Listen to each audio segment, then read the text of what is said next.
दम निकले इस देश के खातिर बस इतना अरमान है, एक बार इस राह में मरना 100 जन्मों के समान है। दम निकले इस देश के खातिर बस इतना अरमान है, एक बार इस राह में मरना 100 जन्मों के समान है।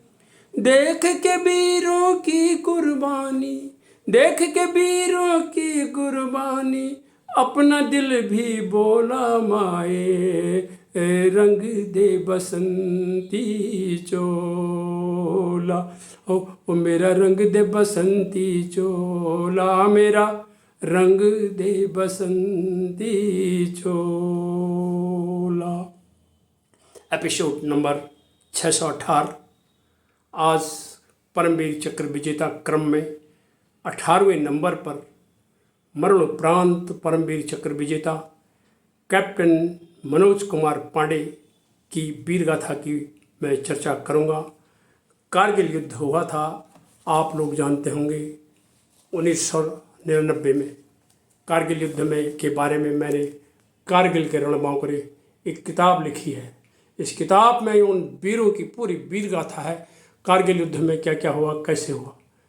और इसके बाद परमवीर चक्र विजेताओं की किताब को मैं आप परिचित पहले ही करा चुका हूँ, जिसमें पूरे 21 परमवीर चक्र विजेताओं की किताब है ये मेरी लिखी हुई, और जिसमें 21 में से 14 मरणोपरांत हैं और 14 और 7 जो हैं जीवित हैं। आज कारगिल के जो रणबांकुरे किताब में वर्णित और जो कारगिल युद्ध में परमवीर चक्र विजेता थे वो थे 4। पहले थे कैप्टन मनोज पांडे मरणोपरांत, ग्रेनेडियर योगेंद्र यादव, राइफलमैन संजय कुमार और कैप्टन विक्रम बत्रा। आज की वीरगाथा में मैं कैप्टन मनोज कुमार पांडे की बात आपके सामने करता हूं, जो अपने दोस्तों के बीच में बॉर्न फाइटर के नाम से जाने जाते थे, कैप्टन मनोज पांडे। तो मैं बता रहा था शहीद फिल्म की ये चर्चा थी जो मैंने आपको गीत में बताया, और इसके गीतकार प्रेम धवन थे और राम प्रसाद जी ने लिखा था। तो मैं आपको इतना बता देना चाहता हूँ कि इस सपूत का जन्म, मनोज कुमार पांडे का जन्म 25 जून 1975 को कमलापुर सीतापुर उत्तर प्रदेश में हुआ था। NDA national defence academy Khadakwasla Pune और IMA Dehradun Indian military academy Dehradun में पूर्ण प्रशिक्षण करने के बाद एक 111 GR में इन्हें कमीशन प्राप्त हुआ गोरखा राइफल्स में। और कारगिल युद्ध में, जो कि ऑपरेशन विजय के नाम से जाना जाता था, इनकी यूनिट बटालिक में थी। कारगिल की पूरी पर्वत श्रृंखला की श्रेणी में एक जगह है बटालिक।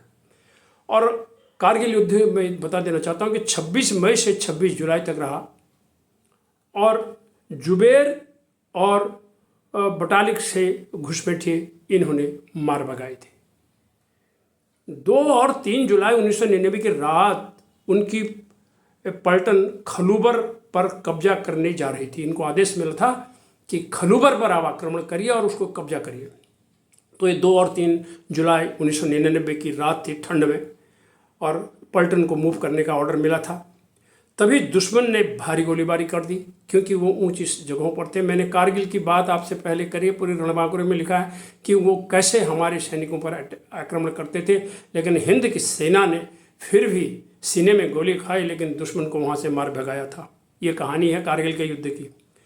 तो तभी दुश्मन ने भारी गोलीबारी कर दी और कैप्टन मनोज पांडे को दुश्मन की उन मचानों को नष्ट करने का आदेश दिया गया, जहाँ से उनकी पलटन को निशाना बनाया जा रहा था।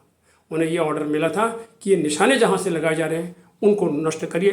कैप्टन पांडे ने अपनी प्लाटून की मचानों की ओर से मार्च कराया, वहाँ की तरफ को मार्च कराया। खतरनाक गोलीबारी के बीच में उन्होंने पहली मचान नष्ट कर दी दुश्मन की। खतरनाक गोलीबारी थी, वर्षा हो रही थी गोली, तो एक नष्ट कर दी। 2 दुश्मन मारकर फिर दूसरी मचान भी नष्ट कर दी। इसी बीच में उनके कंधे और टांग में गोली लग गई। घायल होते हुए भी उन्होंने तीसरी और चौथी मचान भी टच कर दी। इस तरह से क्रमवाइज 1, 2, 3, 4 मचानें जहाँ से गोली आ रही थी, जहाँ से निशाना बनाया जा रहा था, उनको इन्होंने नष्ट कर दिया इनकी टीम ने। इस बीच उनके माथे पर गोली लग गई और वे शहीद हो गए। शहीद होने से पहले वे खलूबर पर कब्जा करने का रास्ता आसान बना चुके थे और फिर हमारी फौज पीछे गई और उन्होंने ये काम किया।